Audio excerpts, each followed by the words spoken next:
Hello friends, welcome to Angel maths competition. Friends, आज की video start करेंगे percentage के टॉपिक से।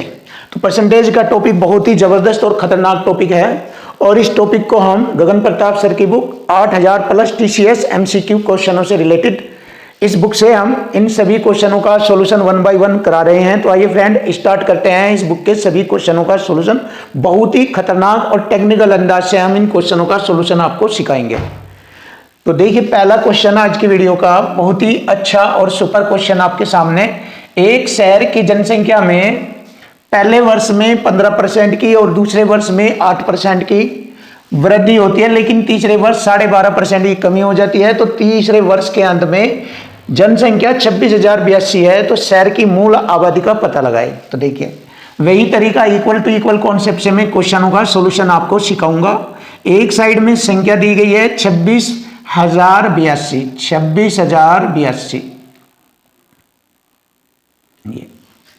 ये तीसरे वर्ष के अंत में हो जाती है। तो इससे पहले वर्ष में 15% की वृद्धि होती है। तो इसको लिख लेते हैं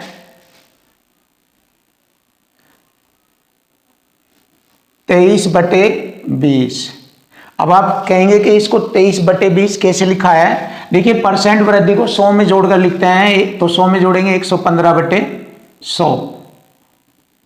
तो 5 दूनी 10, 5 × 15 और 5 दूनी 10 हो गया 23/20। इसी प्रकार दूसरे वर्ष 8% की वृद्धि होती है। तो देखिए, दूसरे वर्ष 8% की वृद्धि होती है तो 27/25 होता है। क्योंकि 100 में 8% जोड़कर लिखेंगे तो 108% का बटे 100। तो इसका सॉल्यूशन ये होता है। देख लीजिए आप, 108/100, 4 दूनी 8, 4 × 7 = 28 और 4 से 25, 27/25 ऐसे लिख लेते हैं। और तीसरे वर्ष में 12.5% की कमी हो जाती है। तो 12.5% को हम लिख देते हैं 1/8 और 8 पर 1 की कमी हो जाती है। तो अब 7/8 रह गई तीसरे वर्ष के अंत में जनसंख्या। तो देखिए, यहां से हम क्वेश्चन का सॉल्यूशन करेंगे और हमारे क्वेश्चन का आंसर हमें ज्ञात हो जाएगा। तो 23, 27 और 7 की गुणा जब करेंगे तो इस गुणनफल से ये संख्या 6 बार डिवाइड होती है, यानी 6 बार पूरी कट जाती है। अब हम इन सभी की गुणा करेंगे तो हमारे क्वेश्चन का आंसर हमें मिल जाएगा। देखिए, 25/200 और 200 की 20 में गुणा करेंगे 4000।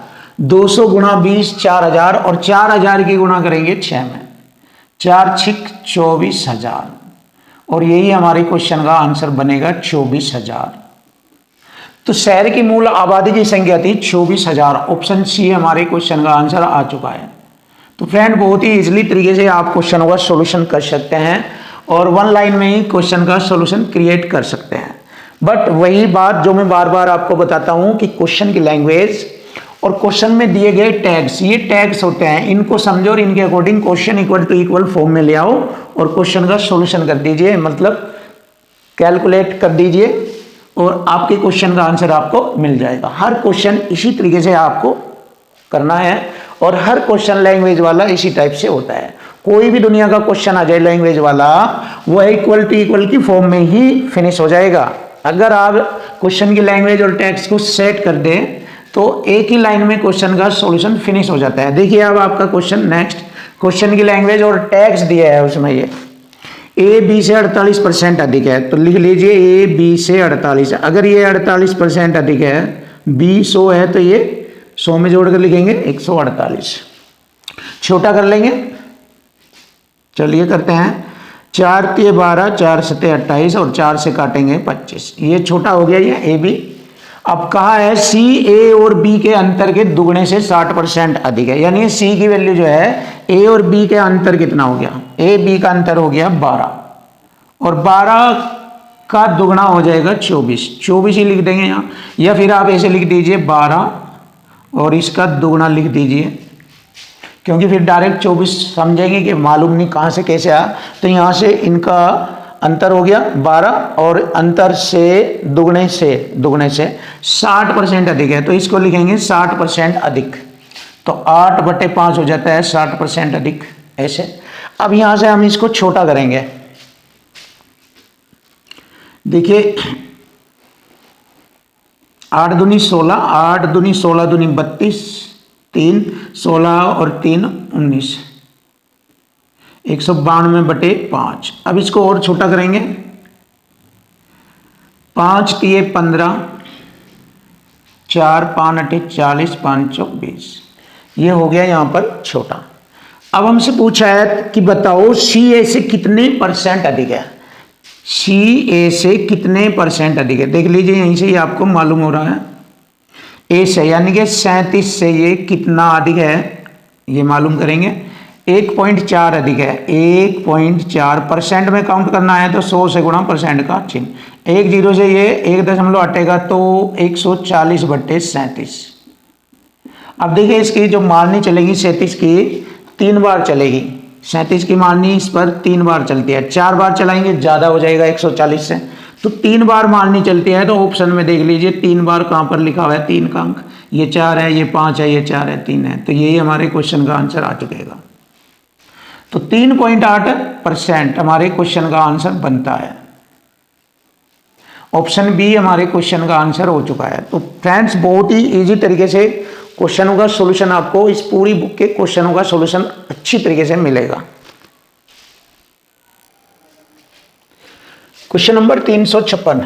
तो देखो क्वेश्चन नंबर 356 बहुत ही जबरदस्त और बेस्ट क्वेश्चन है आपके सामने, और ये दोनों क्वेश्चन ही मोस्ट इंपॉर्टेंट क्वेश्चन है।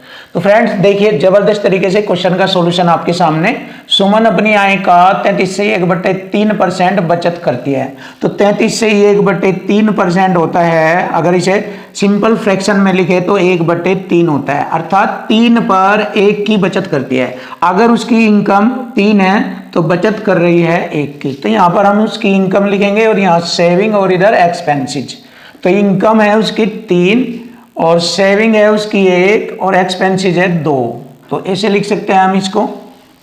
फिर आगे बढ़ेंगे, यदि उसकी आय में X% की वृद्धि, तो देखिए ये इनकम है तो उसकी इनकम में X% की वृद्धि, यानी कि हम लिख सकते हैं 3 + X, X बढ़ गया।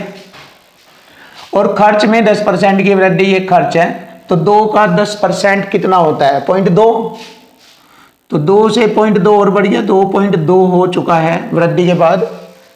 तो उसकी बचत में 22% की वृद्धि हो जाती है, ये सेविंग है यानी कि बचत है ये। तो 0.22 की वृद्धि होगी, 1.22, ये हो गया 22% की वृद्धि 0.22, तो 1 में 0.22 जोड़ेंगे, 1.22 हो गया अब उसकी बचत। तो बताओ x का मान क्या है, बहुत ही आसान, सिंपल, बिल्कुल सिंपल। तो देखिए अगर मैं सेविंग और एक्सपेंसेस दोनों को जोड़ लूँ तो इनकम के बराबर आ जाती है ये वैल्यू यहाँ पर। ये अगर इन दोनों को जोड़ा जाए तो ये दोनों का टोटल सम इनकम के बराबर हो जाता है। तो इन दोनों का टोटल कितना हो गया देख लीजिए आप, 2 और 1 3, 3 तो इसके बराबर हो गया और जो बचेगा वो x की वैल्यू के बराबर होगा। तो देखो 0.22 और 0.20 लिख सकते हैं ऐसे, तो 0.42 की वृद्धि हुई है, 0.42 की वृद्धि हुई है।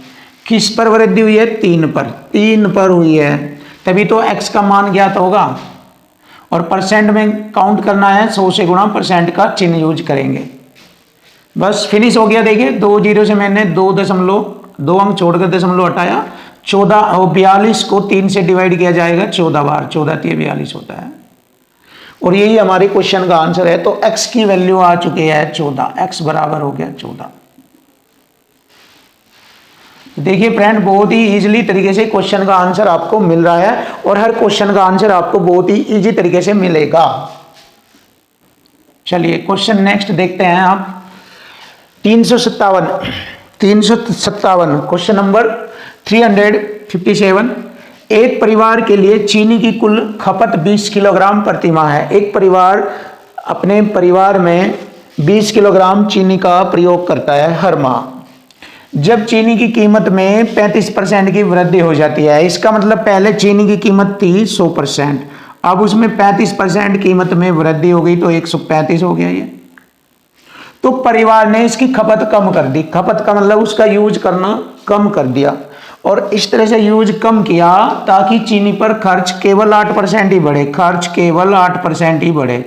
देखिए यहां से खर्च केवल 8% ही बढ़े, तो खपत में कमी कर दी उसने।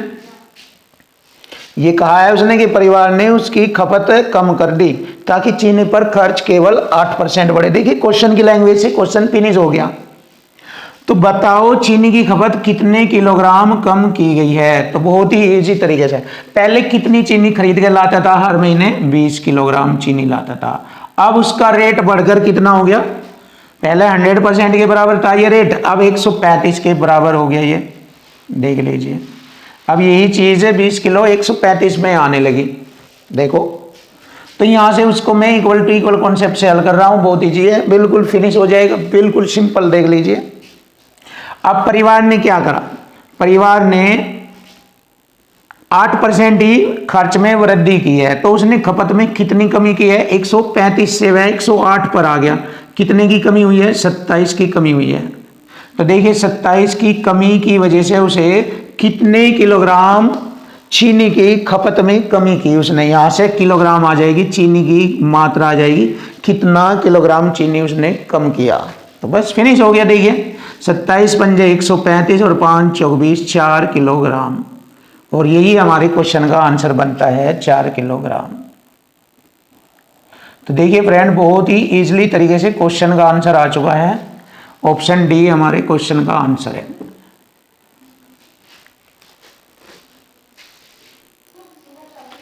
क्वेश्चन नंबर 358, देखो बहुत ही अच्छा और सुपर क्वेश्चन आपके सामने।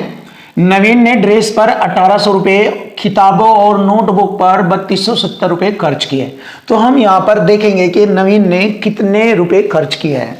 तो कितना धन खर्च किया है, 1800 और 3200 हो गए 5000 और 70, तो 5070 रुपये खर्च किया है संख्या के रूप में, 5070 रुपये खर्च किया है। ऐसे लिखेंगे, एक साइड में संख्या दूसरी साइड में परसेंट। तो ये खर्च का मान है, तो इधर खर्च वाला परसेंट लिखेंगे। यहां है रुपए में या धन में खर्च हुआ है 5070 रुपये, और इधर खर्च होगा परसेंट में, तभी तो हमारा इक्वल टू इक्वल कॉन्सेप्ट बनेगा, और इक्वल टू इक्वल से क्वेश्चन फिनिश। बस यही मेथड है मैथ का, और सबसे खतरनाक मेथड है, बहुत ज्यादा सबसे खतरनाक। अब देखो, अभी भी कुल राशि का 35% उसके पास बचा था। देखो खर्च इतना कर दिया, और जो बचा हुआ है वो परसेंट में बता दिया उसने, 35% बचा हुआ है। तो इसका मतलब खर्च कितना कर दिया उसने, 100% में से 35% बचा लिया, तो 65% खर्च कर दिया। तो देखिए खर्च बराबर खर्च, जो उसके पास मूल रूप से थी, तो उसके पास कितनी धनराशि थी, तो हमें उसकी कुल धनराशि ज्ञात करनी। तो सिंपल हो गया, देख लीजिए, कटिंग करते हैं। अब इसको हम परसेंट की मैंने 2 जीरो इधर लगाई, और 13 से मैं इसको काटता हूं, 13 पंजे 65 और 13 3 39, 11 बचेंगे, हो गए 117, 13 9 117 3 जीरो। अब बहुत ही आसानी से इसको कटिंग करते हैं, 5 7 35, 4 बचेंगे, हो गए 40, 5 8 40, 2 जीरो, ये 7800 रुपये कुल धनराशि थी उसके पास, और यही हमारे क्वेश्चन का आंसर बनता है 7800 रुपया। ऑप्शन सी क्वेश्चन का आंसर आ चुका है 7800 रुपये। तो देखो इस तरीके से मैथ के क्वेश्चनों का सॉल्यूशन किया जाता है। आपको हर क्वेश्चन का सॉल्यूशन बिल्कुल लैंग्वेज से पढ़ते ही आंसर आ जाएगा। इसी तरीके से हर क्वेश्चन आपके हल हो रहे हैं, और आगे भी हल होते रहेंगे। नेक्स्ट क्वेश्चन देखो, यदि 70 को x% से कम करने पर, देखो 70 को उसने कम किया है, x% कम कर दिया। जैसे मैं अगर कह दूं किसी संख्या में मैंने 20% की कमी कर दी, तो मैं 100 में से घटाकर लिखता हूं 20% की कमी, तो कितना रह गया, 80% रह जाता है। अब यहाँ 100 में से x इस तरह अंकों में तो घटाकर नहीं दिखाया जाएगा, बट इसे x के पदों में ही घटाकर दिखाया जाएगा। ऐसे 100 में से x% घटाया, घटकर ये परसेंट में बचेगा, और वही परिणाम प्राप्त होता है। देखिए इक्वल टू इक्वल की बात आ गई, वही परिणाम प्राप्त होता है जो 60 से x% बढ़ाने पर होता है। x% बढ़ाना यानी कि 100 में जोड़कर लिखना है x को परसेंट के रूप में। तो यहां से मैं x की वैल्यू काउंट कर लूंगा, निकाल लूंगा। तो देखिए फ्रेंड, हो गया इक्वल टू इक्वल, अब इसको देखते हैं, इजी करते हैं। परसेंट से परसेंट काटा, 0 से मैंने 0 काटा। 7 गुणा 100 700 और 6 गुणा 100 600। 600 इधर 700 में से घटेंगे तो 100 बचेगा। देखो 700 हो गई है, 700 में से 600 घटा देंगे इधर लाके 100 बचेगा। और 7 की गुणा यहाँ पे करेंगे -7x और ये है 6x। 6x में इधर 7x जोड़ लेंगे 13x। तो ये हमें प्राप्त हो चुका है 100/13 बराबर x। तो x की वैल्यू फाइंड हो चुकी है हमारी। अब हमें इसका मान ज्ञात करना है। तो देखिए इसका मान ज्ञात करते हैं। 91 का x%, x की वैल्यू हो गई यहाँ 100/3 और परसेंट होता है बटे में 100, 1/100। परसेंट का चिन्ह होता है 1/100। तो हल करेंगे भैया, 2 0 से 2 0 और 13 है ये यहाँ पर 13। तो 13 सत्ते 91। तो हमारे क्वेश्चन का आंसर बना है 7। तो देख लेते हैं ऑप्शन डी हमारे क्वेश्चन का आंसर आ चुका है 7।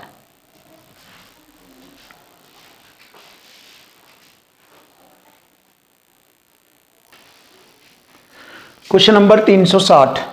देखो ये क्वेश्चन सक्सेसिव मेथड से रिलेटेड है और बहुत ही अच्छा और बहुत ही आसानी से क्वेश्चन का सॉल्यूशन हो जाएगा। तो फ्रेंड्स देखिए क्वेश्चन नंबर 360। एक आयत की लंबाई में 10% की वृद्धि हो जाती है। तो वृद्धि के लिए प्लस का चिन्ह, 10% की वृद्धि। चौड़ाई में 25% की वृद्धि होती है, +25। और दोनों चिन्हों की गुणा करेंगे प्लस प्लस प्लस और संख्याओं की गुणा करेंगे 25 दाम 250 बटे 100% का चिन्ह यूज करते हैं। तो ये हमारा सक्सेसिव मेथड है। अब इसको हल करेंगे। 2 0 से मैंने 2 अंक छोड़कर दशमलव यहाँ पर लगाया। 25 10 35 और 2.5 जोड़ेंगे 37.5 और प्लस का चिन्ह है तो वृद्धि होगी 37.5% की। तो क्षेत्रफल में 37.5% की वृद्धि होती है और यही हमारे क्वेश्चन का आंसर बनेगा। तो ऑप्शन सी हमारे क्वेश्चन का आंसर आ चुका है 37.5% की वृद्धि, 37.5। तो देखिए नेक्स्ट क्वेश्चन भी बहुत ही इजी तरीके से बिल्कुल मैथ बिल्कुल आसान है, बहुत ही आसान है। अब आप देख लीजिए, एक के मासिक वेतन में से घर के खर्च पर 15%, शिक्षा पर 30% खर्च हो गया और दूसरे खर्चों पर 20% खर्च करता है। 30 ये और 20 ये 50% खर्च कर दिया उसने। तो शेष 50% बच गया उसके पास, क्योंकि टोटल उसकी जो सैलरी है मंथली, वो आय जो है पर मंथ उसकी 100% है, क्योंकि उसकी आय में से खर्च परसेंट में किया जा रहा है। तो खर्च परसेंट में किया जा रहा है तो बचेगा भी परसेंट में और टोटल उसकी आय भी 100% में ही होगी। तो 100 में से 50% खर्च कर दिया, 50% बच गया। अब 50% को मैं 1/2 लिख सकता हूँ बचत में। तो बचत हो गई उसकी 1/2 और इधर कहा है उसने 8750 रुपये बचाए, 8750। तो हो गया। देखिए इक्वल टू इक्वल से क्वेश्चन हल हो जाएगा। तो उसका कुल मासिक वेतन बताओ। तो 2 से इसकी गुणा करेंगे, यहाँ पर कुल मासिक वेतन आ जाएगा 2 0 0 2 5 10 2 7 14 और 1 15 2 8 16 और 1 17, 17,500 रुपये। तो 17,500 रुपये क्वेश्चन का आंसर बनता है। देखिए बहुत ही जबरदस्त तरीके से क्वेश्चन का आंसर आ चुका है ऑप्शन बी, 17,500 रुपये। तो ये है फ्रेंड्स बहुत ही इजी तरीके से क्वेश्चन के सॉल्यूशन, और इससे भी ज़्यादा कोशिश की जाएगी कि और आसान सॉल्यूशन बनाया जाए आपके लिए। Question number 362। देखो क्वेश्चन नंबर 362 बहुत ही बेस्ट क्वेश्चन आपके सामने, देख लीजिए आपके सामने क्वेश्चन लिखा हुआ है, जबरदस्त क्वेश्चन है। तो इसका सॉल्यूशन बहुत ही इजी तरीके से दिया जाएगा। देखो ABCDE 5 बंदे हैं ये। तो सबसे पहले इन पांचों को लिख लेंगे ABCD और E, ये 5 बंदे हैं। एक दूसरे की कंपेयर की जा रही है परसेंट में। तो जैसे कि मैंने आपको पहले भी बताया है, पहली वीडियो में भी क्वेश्चनों के सॉल्यूशन इस तरह से बताए हैं। जब 3 बंदे आ जाए ABC या ABCD या ABCDE आ जाए तो उनका जो कंपेयर होता है परसेंट में, वो पीछे की ओर से कंपेयर करते हुए चलते हैं। इससे क्या है, कैलकुलेशन आसान हो जाती है। तो चलिए स्टार्ट करते हैं। तो देख लेते हैं DE से 10% अधिक है। DE से अगर E 100 है तो ये 10% अधिक हो गया। देखो ये कंडीशन मैंने सेट कर दी। अब ये आ गई कंडीशन CD से 50% कम है। इससे 50% कम का मतलब 55 रह गया। 110 का 50% आधा होता है तो ये 55 रह गया। अब B कह रहा है कि मैं C से 25% अधिक हूँ इससे। तो देख लो कितना बैठता है 25% अधिक। 55 से है 25, 5/4 होता है 25% अधिक। अब ए कह रहा है कि मैं बी से 20% अधिक हूं इससे, तो देखो 5 पंजे 25, 5 पंजे 25, 2 27/4 यही किया मैंने, और इससे 20% अधिक 6/5 होता है 20% अधिक। तो हल करेंगे इसको, 5 पंजे 25, 5 पंजे 25, 2 दूनी 4, 2 तिये 6, छोटा करेंगे 3 पंजे 15, 3 पंजे 15 और 1 16/2, ये हो गया 82.5। तो ए की वैल्यू आ गई 82.5, देख लीजिए। अब हमें बताना है तो निम्न में से कौन सा सत्य है। तो देखिए बहुत इजी तरीके से, अगर मैं 100 की कंपेयर करूं, 100 से ए की करूंगा पहले, फिर 100 से बी की करूंगा, फिर सी या डी, ऐसे करूंगा तो हमें मालूम हो जाएगा क्वेश्चन का आंसर क्या है। तो देखो अगर मैं देखूँ ए की वैल्यू है 82.5 और ई की वैल्यू है यहाँ पर 100, तो ई से ये ए कितना ही % कम है, देख लीजिए 17.5% कम है, क्योंकि 100 में से अगर ये घटाएंगे तो इससे ये 17.5% कम है, और यही हमारे क्वेश्चन का आंसर बनता है। यहीं से हमें आंसर का मालूम हो चुका है, ए सी से 17.5% कम है, ऑप्शन सी हमारे क्वेश्चन का आंसर हो चुका है। तो आगे हमें कोई भी ऑप्शन चेक करने की आवश्यकता नहीं है, इसी से हमें मालूम हो गया है, और यही हमारे क्वेश्चन का आंसर आ चुका है, 17.5% कम है ए ई से। अब नेक्स्ट क्वेश्चन देखते हैं, बहुत ही अच्छा और सिंपल, बहुत ही आसान तकनीकी से क्वेश्चन का सॉल्यूशन आपके सामने आ जाएगा। देखो ये जो बुक है इसके सभी क्वेश्चनों का सॉल्यूशन मैं आपके सामने बिल्कुल इजी कराऊंगा। कोई भी क्वेश्चन आपके सामने कठिन, डिफिकल्ट या भारी नहीं लगेगा। हर क्वेश्चन बिल्कुल आसान, और कोई ट्रिक वगैरह का इतना ज़्यादा यूज नहीं किया जाएगा। बस केवल क्वेश्चन की लैंग्वेज और इक्वल टू इक्वल से ही इस बुक के क्वेश्चनों का सॉल्यूशन फिनिश हो जाएगा। तो फ्रेंड्स देखते रहिए हमारी वीडियो के हर क्वेश्चन को, कि किस तरीके से आपके मैथ के क्वेश्चन और इस किताब के साथ साथ, मतलब जो ये बुक है, इस बुक के क्वेश्चनों के साथ साथ अलग से मोस्ट इंपोर्टेंट, अलग से और ज़्यादा डिफिकल्ट और स्टैंडर्ड क्वेश्चनों का सॉल्यूशन भी अलग से देता रहूँगा। तो देखिए नेक्स्ट क्वेश्चन आपके सामने, एक नगर की जनसंख्या 50,000 थी। देखिए 50,000 थी नगर की जनसंख्या, पहले वर्ष 20% की वृद्धि हुई उसमें, और दूसरे वर्ष 11% की कमी हुई। तो दूसरे वर्ष के अंत में शहर की जनसंख्या कितनी हो गई।